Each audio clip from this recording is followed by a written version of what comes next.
We are learning more tonight about how members of the Obama administration left political and intelligence breadcrumbs about the Russia issue on their way out the White House door.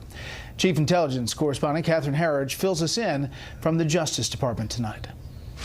The outgoing Obama administration was so determined the investigation into Russia's interference in the U.S. election would not die when the Trump team took over, according to a former senior intelligence official, that the data was widely circulated and archived. And there was another departure in December, when the intelligence community's final report on Russian interference was declassified and publicly released.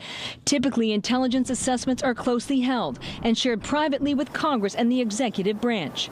A former Obama administration appointee said on Fox the move was justified. Some of the information out was because what the Russians had done in our election was so unprecedented, and that the American people have a right to know what the investigation looks like and what evidence we have. At the request of Senate Intelligence Committee investigators, the White House counsel's office sent a memo to staff Tuesday, instructing them to preserve any and all materials that may be related, as well as communications with Russian officials.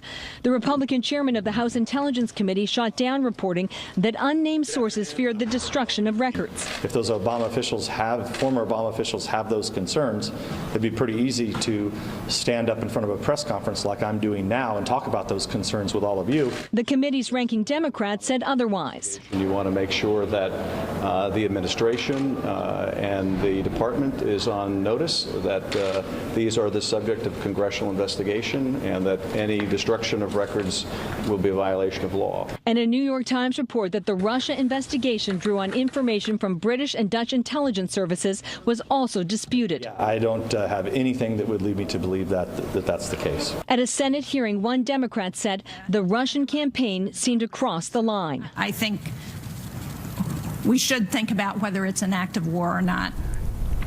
Based on the news conference here today at the Justice Department, the Attorney General will no longer be briefed on the Russia case, and he will no longer have decision-making authority. Those responsibilities will now fall to the Deputy Attorney General, whose confirmation hearing is next week. Brett.